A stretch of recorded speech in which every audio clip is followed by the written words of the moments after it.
Alright guys, Hazink here, welcome back to the channel for another Cyber Rebellion video. So, in this video we're going to be talking strategies, we're going to be talking tactics to beat some stages within the game. In this video in particular, we are going to be focusing on a stage that some people might find a little bit tricky within the HoloSim challenge, okay? Now, the reason why we're going to talk about this is it's probably the first stage that is really got something in it that you want quite strongly, and it's really the first one that's properly difficult, especially depending on your account level, okay?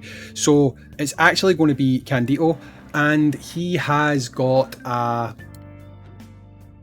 character SS selection recruit token thing where you randomly get one of these SS units for clearing his trial. Now, when I took this trial on, I've recorded it at the time when I did it, you'll see that there was quite a gulf in my power and the recommended battle rating that you needed to actually beat the stage. So how do you do it? Well, you do it by employing strategy, okay?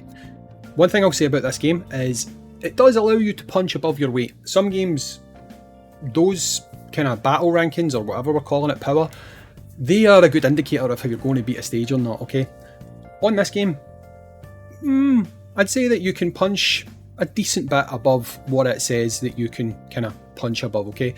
So I'm going to load up the footage just now. While it's playing, I will talk through the strategy that I think you should employ. The units you use will have to vary based on your account, but you're really going to want to try and focus on some specific things, and I'll talk about that now pretty much. So this is the recording here. You can obviously see if you look at the recommended battle rating or power and my power, there is quite a difference there.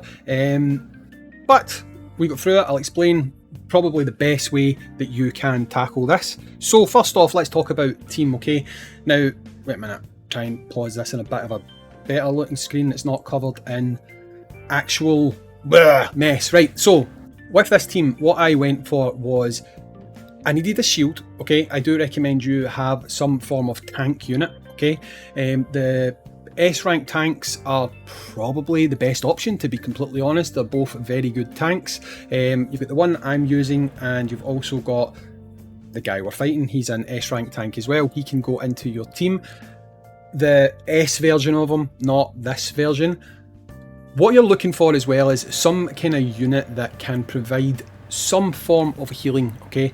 Healing is important because you're likely going to take a little bit of damage doing this stage, okay? So for me, Oracle was my best option. Is she the best option? I don't actually know, but for me, she was enough to get me through. And honestly, I could have optimized this a lot better myself.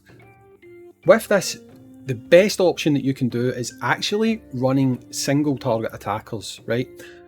I'll explain why as we're going through this stage, okay? So what happens with this stage, the gimmick we've got here is when you strike the boss, okay, the boss will provide damage immunity to one of his subordinates at the side, okay? So the best thing that you can do, this is what I did, is start picking off the dangerous side units before you start going for the boss, okay? So you'll see here, I was very purposely choosing attacks that didn't have follow-up, that didn't have attacking other units within the field. The problem you have is your auto attacks while you're building back up your gauge, they will strike the boss. And you will notice that as we go through the battle, units above their heads, they'll have a little circular icon and it's got a line going down the middle. That means that they are immune to damage, right? So you want to kind of avoid that happening in this fight. And the best way to avoid that happening within this fight is to avoid hitting that boss, okay? Now, sometimes it's going to be inevitable. And when that happens, what you basically need to do is you need to essentially do I'm going to call it a dummy hit or a wasted hit to remove that, okay? Because it only lasts for one hit. Now, they can have two of those icons, which means two hits, but when they've only got one, you can basically use a single target attack to take care of that, okay? And I've had to do that a few times within this battle, and it is something that you will see happening, okay? So when it comes to this fight, you basically want to take out who is going to cause you the most issues, okay? Now for me, I found that Raiden on the left hand side, he was very annoying, to be completely honest, so he was who I targeted first, okay? Now the reason that you'll notice I do a group attack here is I knew it would be enough to take him out. Now at this point I have given damage immunity to 2 of the units, and that hit there caused it to go on to 3 of the units. Now you will notice that as I'm attacking, I'm still at this point not attacking the boss in the middle. I'm still just literally focusing on whatever unit at the side I believe is going to cause me the most trouble, okay? When it comes to priority, I'll be honest, there comes a point where, depending on how far off the level you are, you might want to prioritise the person that's going to take less hits to cleanse the damage immunity. Like you can see just now, we've got a few units that have all got 2 hits of damage immunity above their head. If I was facing it off against them and 2 of those units had 2 damage immunity and 1 only had 1 damage immunity, that would become my priority at that stage. That is who I would be targeting. So as we go through here, you'll see these normal hits, they do pop off, and I think at this point I targeted the healing unit, or was it the buffing unit? It's either the unit to the, yeah, her just to the right hand side of the boss.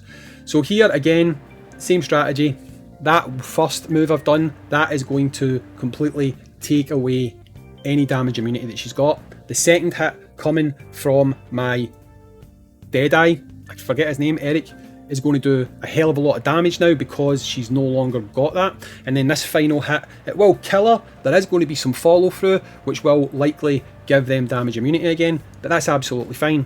So literally, you'll see this battle, for me anyway, was like a war of attrition. I was strategizing, picking off the side units, and as much as possible not tackling the boss, because the boss himself isn't actually doing that much damage, it's the people at the side of him. So the key to this is really just trying to manage that, what am I saying here, that part of your kit where you are basically able to juggle what's single target, what's not single target, and what's going to give you the biggest payoff to clear those damage immunities.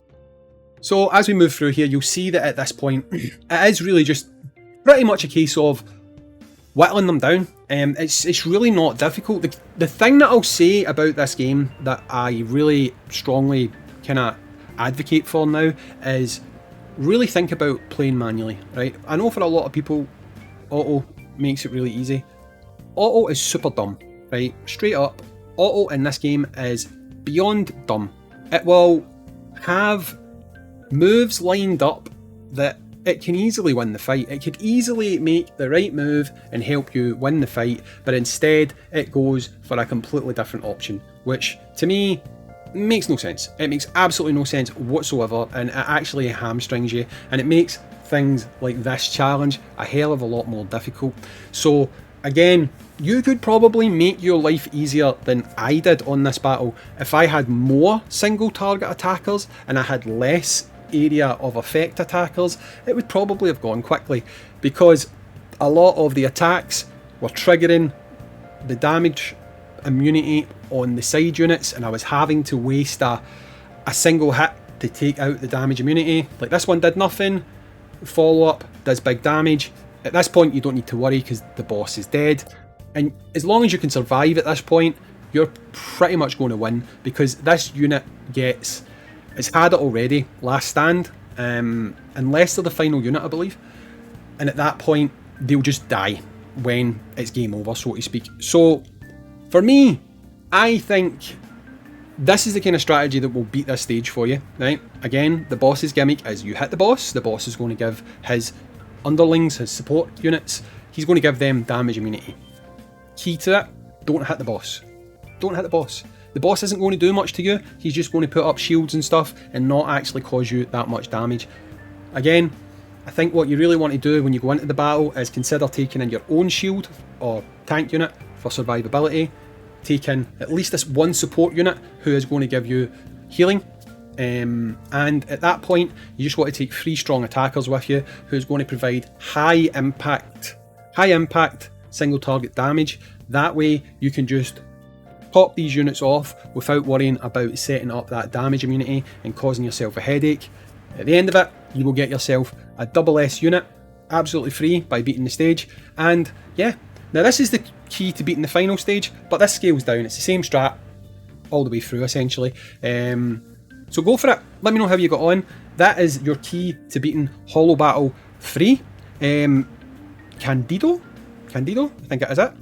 We're going to talk about Leva next. I'm going to do it on the video because I know the strategy for beating her as well. It's similar but not the same. But we'll go over that next video. I've been Hazink. Make sure you like these videos. Need to push them out into the algorithm. Comment, and yeah, catch you next one. Peace.